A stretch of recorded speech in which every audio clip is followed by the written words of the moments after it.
untuk membahas terkait dengan peluang di bulan Desember ini, sudah tersambung melalui aplikasi Zoom bersama dengan Pak Rifan Kurniawan, Indonesia Value Investor. Selamat pagi Pak Rifan, apa kabar?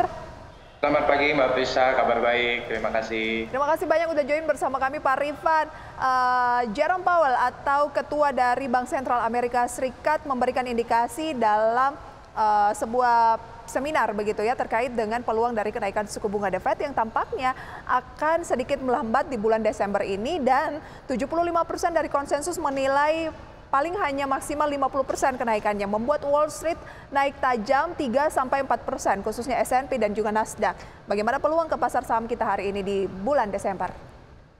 Ya, kalau saya melihat memang ada sentimen positif ya dari speech dari Jerome Powell semalam, ya dimana kalau kita tahu kan selama beberapa bulan terakhir ya, bulan Juni, bulan Juli, bulan September, bulan November, kenaikan daripada Fed rate ini kan cukup signifikan ya, masing-masing sebesar 75 basis point, dan itu menjadi yang terbesar seperti itu. Dan memang speech dari Powell semalam ini sedikit melegakan ya, di mana tadi sudah disampaikan bahwa di bulan Desember kemungkinan besar maksimal hanya 50% dan di bulan Januari 25%. Ini memang tidak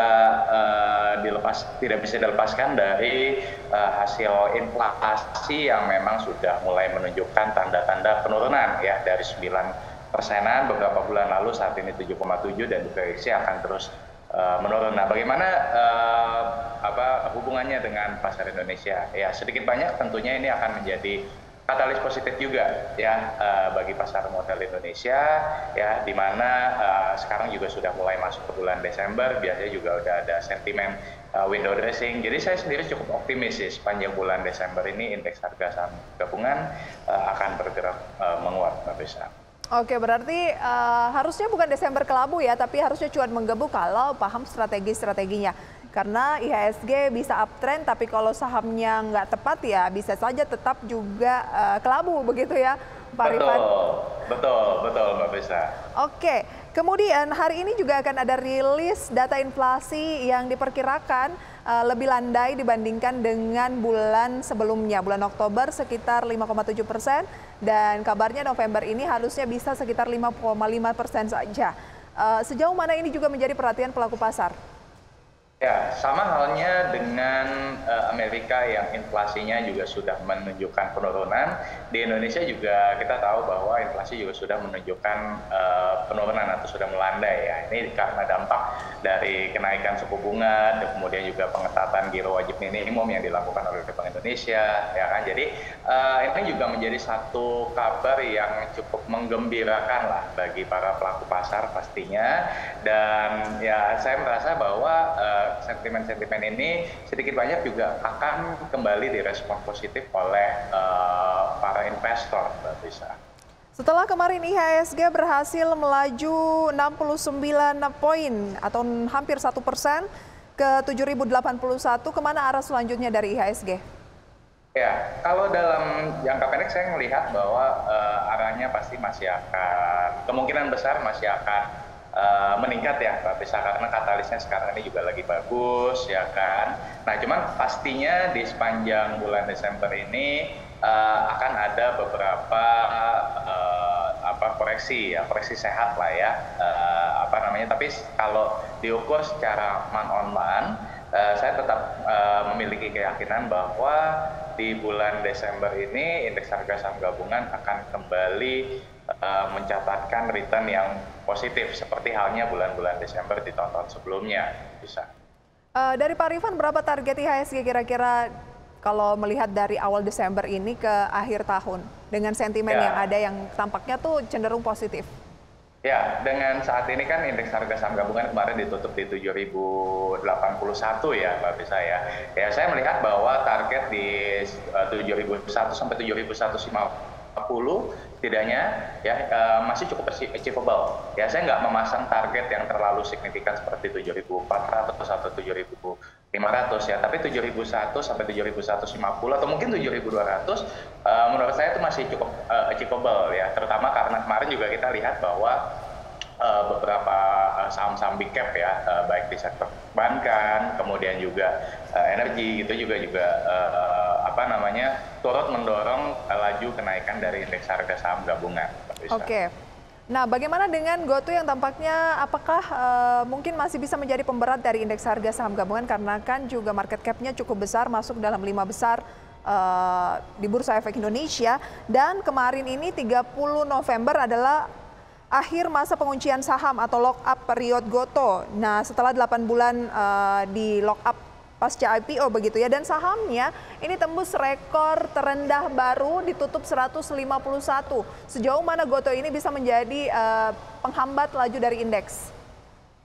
Ya, jadi memang kalau ditanya apakah akan menjadi pemberat, jelas dengan market cap yang besar akan menjadi penghambat juga, Mbak Bisa. Ya kan, waktu IPO itu kan kalau saya nggak salah ingat market cap-nya di sekitar 560 sampai 600 triliun. Sekarang kalau nggak salah itu sekitar 170 triliun ya kan. Nah, itu jadi market cap-nya terbilang besar. Nah, jadi ketika harga saham GoTo mengalami penurunan, ya sedikit banyak ini akan menjadi pemberat bagi indeks harga saham gabungan. Tapi balik lagi nih, di luar GoTo kan ada saham-saham lainnya ya, termasuk core banks yang big cap ya, Telkom, Astra yang juga sama-sama mengalami kenaikan ya. Jadi indeks harga saham gabungan akan tetap bergerak positif. Tapi sedikit bicara soal GoTo ya, memang mungkin saya melihat bahwa dengan berakhirnya lock-up period di 30 November kemarin, ya ini memang dalam jangka pendek ya harga sahamnya pasti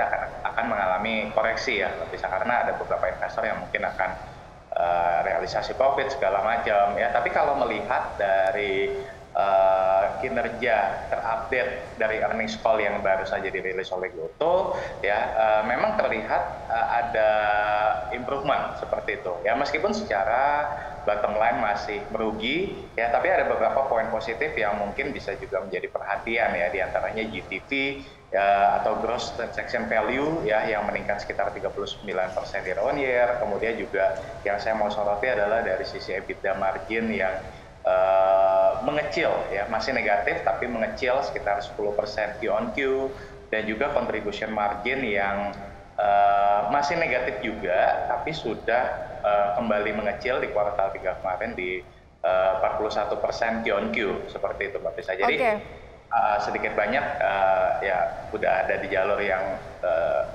positif lah semestinya. Artinya beli mumpung lagi di harga rekor terendah?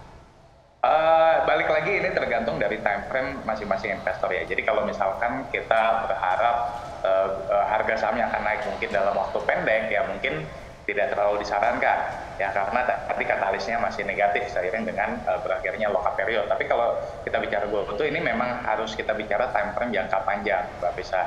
Ya, jadi dengan seiring dengan membaiknya contribution margin, EBITDA margin, ya dalam jangka panjang saya masih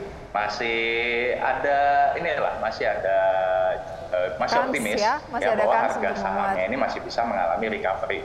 Jangka panjang ini minimal berapa lama? Betul, Mbak Bisa. Pak Rifan, minimal berapa lama jangka panjangnya? Kita bicara mungkin kalau kita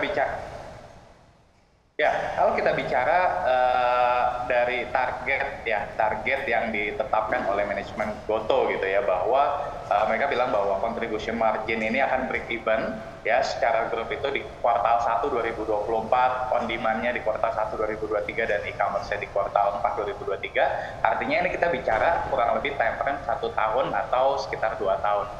Oke. Itu dia ya peluang untuk saham GoTo, pemirsa. Nah, memang sektor teknologi adalah sektor dengan pelemahan terdalam kemarin ketika IHSG justru menguat 1% begitu ya. Dan finansial memimpin penguatan di tengah penguatan IHSG, dan ada saham BBNI di sana yang hampir mencapai 10.000, semakin dekat dengan level rekor sepanjang masanya di kisaran 10.200. Nah, kita akan bahas pemirsa usai jeda. Tetaplah bersama kami. Terima kasih Anda kembali bersama kami pemirsa, dan kita masih akan berbincang bersama dengan Mas Rifan Kurniawan, dari Indonesian Value Investor. Pak Rifan, kita akan membahas tadi kalau kita sudah berbicara mengenai GoTo dan mewakili sektornya yang memimpin pelemahan di tengah penguatan IHSG kemarin.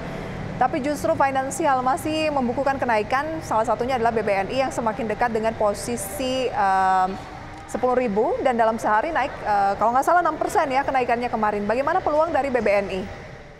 Ya, jadi memang BBNI sendiri merupakan salah satu bank yang menarik ya. Kita sempat bahas juga di sesi IDX Channel sebelumnya waktu itu. Jadi memang dari segi kinerja, dari segi indikator apapun, baik itu NPL, KAR, segala macam, BBNI ini memang salah satu bank yang sangat sehat. Dan ditambah lagi kalau dibandingkan dengan Big Four lainnya, BBNI ini termasuk salah satu saham yang valuasinya terbilang relatif lebih murah gitu. Nah, cuman memang sekarang di harga sekitar 10 ribuan, ya hampir 10 ribuan, tentu tidak bisa dikatakan semurah waktu kalau kita bicara waktu itu masih di 5 ribuan atau di 6 ribuan ya menurut saya. Jadi kalau dalam jangka pendek saya melihat tetap masih ada potensi upside ya. Apalagi kalau menurut saya juga tetap yakin bahwa bisa menembus all time high. All time high kan dari 10.200-an ya, karena masih ada dorongan dari window dressing segala macam gitu. Tapi kalau misalkan teman-teman mungkin mau masuk ke di level 10 ribuan ini ya jangan buat jangan dalam porsi yang besar lah, karena balik lagi risikonya sudah lebih besar pastinya ketimbang kalau misalkan teman-teman baru sudah masuk di 5 ribuan atau 6 ribuan seperti itu ya. Jadi dalam jangka pendek masih ada peluang untuk upside-nya ya, cuman mungkin sudah tidak sebesar kalau misalkan ambil dari 1 atau 2 tahun sebelumnya. Oh, oke. Jadi sudah agak apa ya, ketinggian gitu ya? Betul ya, betul. Kalau misalkan kita bicara soal intrinsic value atau harga wajarnya ya, itu ada di kisaran sekitar 10.500 sampai 11.000 ya. Jadi masih ada potensi upside ya, mungkin sekitar 10 sampai 15% lagi ya. Tapi tadi ada potensi untuk koreksi juga seiring dengan profit taking, Mbak Prisa. Oke, tapi BBNI dalam uptrend ya? Masih dalam uptrend, Ini strong uptrend atau gimana? Saya nggak bisa bilang strong uptrend, tapi lebih ke arah masih ada dorongan lah. Oke. Karena kan tadi balik lagi di bulan Desember biasanya kan saham-saham big cap yang juga menjadi masih menjadi incaran lah ya pakai investor asing. Jadi mungkin dalam jangka pendek masih ada potensi, tapi ada potensi untuk koreksi lagi mungkin di awal 2023 nanti. Kalau target price Pak Rifan dari Anda seperti apa? Kita berbicara investasi jangka menengah panjang ya di BBNI. Harga wajar.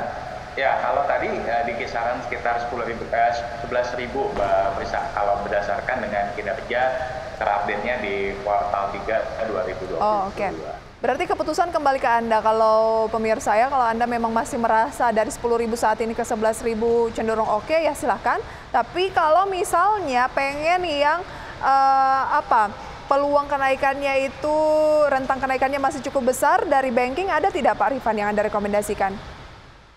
Sayangnya untuk saat ini kalau untuk bank level KBBI 4 ya, itu rata-rata memang udah lebih terbatas ya, karena kenaikannya juga udah cukup besar, valuasi juga tidak semurah sebelumnya gitu ya. Tapi kalau misalkan beberapa pilihan di KBMI 3 atau KBMI 2 itu masih ada ya, contoh misalkan kayak BBTN itu masih cukup oke ya kan, kemudian masih ada beberapa sih, tapi tadi nggak mungkin bukan di KBMI 4 tapi lebih di KBMI 3 atau KBMI 2. Oke. Tapi kayaknya banking bukan menjadi sektor andalan Pak Rifan ya saat ini, karena udah ketinggian. Betul, itu kalau kita bicara tahun lalu atau awal tahun itu masih jadi sektor andalan, tapi menjelang akhir 2022 ini udah mulai bergeser, Mbak Prisa. Oh, bergeser.